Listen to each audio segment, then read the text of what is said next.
சொன்ன வாக்குறுதியில் 520 வாக்குறுதிகளில் எத்தனை வாக்குறுதிகளை மனசாட்சியோட அண்ணன் போஸ் வெங்கட் பேசட்டும். நம்ம அண்ணன் தான், நம்ம மண்ணின் மைந்தன் தான், நம்ம அண்ணன் தான். மனசாட்சியோட சொல்லுங்க. சொன்ன வாக்குறுதிகள்ல மொத்தம் ரொம்பலாம் வேண்டாம். முதல் வாக்குறுதிங்க, திருக்குறளை தேசிய நூலாக்க மத்திய அரசை வலியுறுத்துவோம். நான் போய் சொல்லல, திமுக உடன்பரப்பு இருக்கீங்க. www.dmk.in அப்படிங்கிற இணைய பக்கத்துல, உங்களோட அதிகமா நான் தான் படிக்கிறேன். DMK இணைய பக்கத்துல டிஎம்கே மேனிஃபெஸ்டோ இருக்கு. அதை படிச்சு பாருங்க, எத்தனை வாக்குறுதி நிறைவேற்றப்பட்டிருக்கிறது. அப்போ சொன்ன வாக்குறுதியில் நிறைவேற்றி விட்டால் அது உண்மையான விடியல். அப்ப விடியல் என்பது என்ன? ஏழைக்கும் பணக்காரனுக்கும் சரிக்கு சமமான உலகத்தரமான கல்வி, ஆரம்ப கல்வி முதல் ஆராய்ச்சி கல்வி வரை, எல்கேஜி முதல் பிஹெச்டி வரை அனைவருக்கும் தரமாக சமமாக கிடைத்திருக்கிறதா? இல்லை. கல்வி இங்கே வியாபாரமாக மாற்றப்பட்டுச்சு. விக்கிறவன் யாரு? கல்வி இருக்கு, அரசு பள்ளி இருக்கு, அரசு கல்லூரி இருக்கு, அரசு பல்கலைக்கழகம் இருக்கு. ஆனால் அரசு பள்ளி தரமா இருக்கா, தனியார் பள்ளி தரமா இருக்கா? மனசாட்சியோடு பேசணும். 9 மாதங்களுக்கு முன்பு கட்டிய அரசு பள்ளி மேற்கூரை இடிஞ்சு விழுந்து மாணவன் செத்து போறான். மாதிரி திருத்தணியில ஒரு அரசு பள்ளியில 6 வருஷத்துக்கு முன்னாடி கட்டப்பட்ட அரசு பள்ளியோட சுற்றுச்சுவர் போஸ் வெங்கட் அண்ணனுடைய அக்கா மகனோ, பாலச்சந்திரனுடைய அண்ணன் மகனோ, மரியாதைக்குரிய தாவைக்காய் சார்ந்தோட யாருடைய உறவினரோ யாரோ ஒருத்தர் அந்த 6 வயது மகன், அந்த 6 வயது 6ஆம் வகுப்பு படிக்கக்கூடிய அந்த மாணவனாக இருந்தால் நம் மனசு எப்படி துடிக்கும் என்பதை மனசாட்சி உள்ள நீங்க திமுக இருங்க, அதிமுக எங்க இருங்க, ஆனால் யோசிச்சு பாருங்க. நம்ம வீட்டு பிள்ளை ஒரு சுற்றுச்சுவர் விடிஞ்சு செத்து போனா எப்படி துடிப்போம்? ஒரு பள்ளிக்கூடத்துக்கு படிக்க போன பையனுக்கு பாதுகாப்பு இல்லாத ஆட்சி எப்படி நல்ல ஆட்சியாக இருக்க முடியும்? அப்ப இதுக்கு மாற்று என்ன?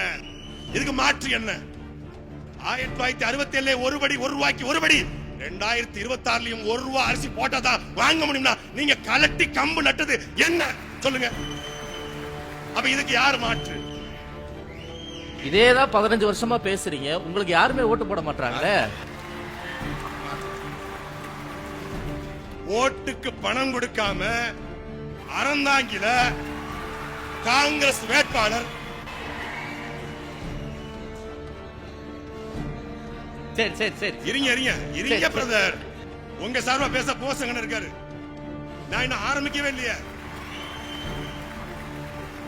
ஓட்டுக்கு பணம் கொடுக்காம, கோட்டர் கோழி பிரியாணி கொடுக்காம உங்களால ஓட்ட வாங்க முடியுமா? இந்தியாவிலேயே ஒரு அரசியல் கட்சி, நீங்க திமுக இருக்கட்டும் அதிமுக 50 கோடி செலவு பண்ணாதான் வேட்பாளர். மனசாட்சியோட சொல்லுங்க, 50 கோடி.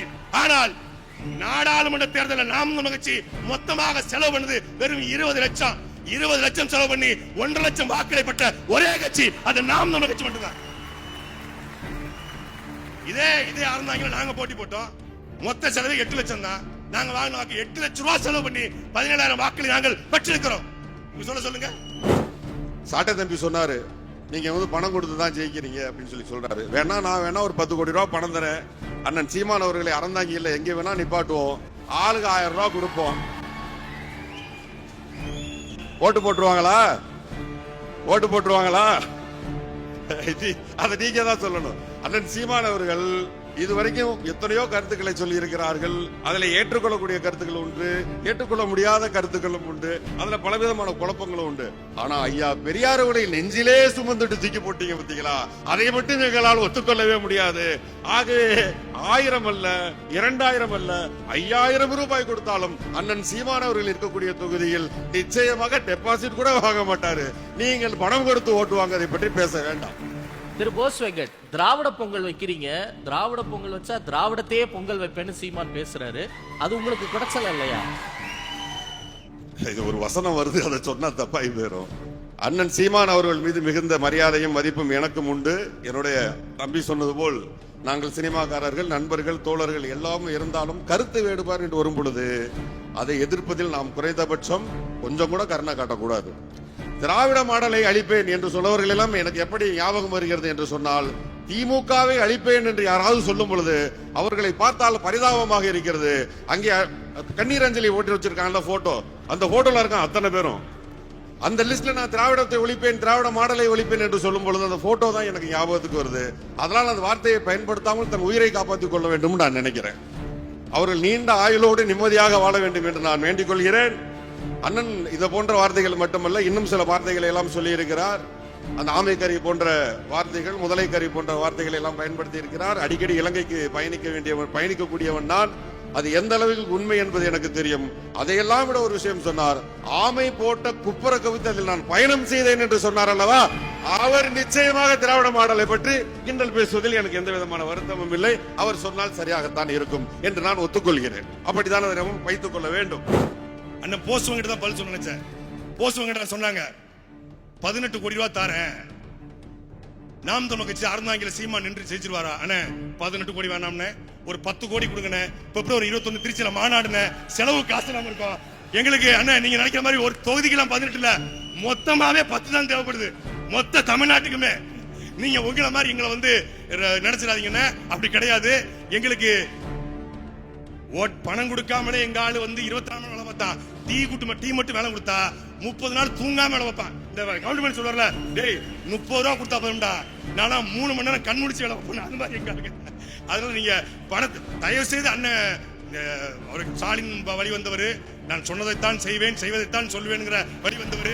அதனால 10 கோடியை கொடுத்துருக்கேன்னா 10 கோடியை கொடுக்குதுன்னு உங்களை விட மாட்டோம். we are watching you. அருமை சகோதரர் சாட்டை அவர்கள் பெரியாரை பற்றி பேசிய பொழுது நாங்கள் மறுவாசிப்பு செய்தோம் என்று சொன்னார்.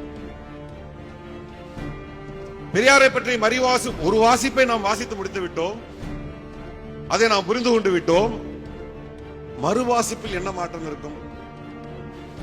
அறிஞர் அண்ணா அவர்கள் வாசிக்காததா? டாக்டர் கலைஞர் அவர்கள் வாசிக்காததா? புரட்சி தலைவர் வாசிக்காததா? புரட்சி தலைவி வாசிக்காததா? இங்க இருக்கக்கூடிய தோழர்கள் வாசிக்காததா? நீங்களெல்லாம் திரும்ப படித்து பாருங்கள். உங்களுக்கு பெரியாரை பிடிக்காமல் போகுமா? மேலும் பிடிக்கும். பெரியார் மீது இன்னும் காதல் வரும். அது எப்படி பெரியார் பிடிக்காமல் போகும்? பிடிக்காமல் போகும். இந்த பக்கத்து வீட்டுக்காரர் ரொம்ப தேவைன்னா கோழி சொன்னா நமக்கு டக்குன்னு பக்கத்து வீட்டுக்காரியா பிடிக்காம போகும்ல, அந்த மாதிரி யாரோ சொல்லி இருக்கிறாங்க உங்ககிட்ட பெரியாரை பற்றி. பிடிக்காமல் போகுமாறு படியுங்கள். படிப்பதையே பெரியாரை பிடிக்காத மாதிரி படியுங்கள் என்று சொன்னால் நிச்சயமாக உங்களுக்கு பெரியார் பிடிக்காமல் தான் போகும்.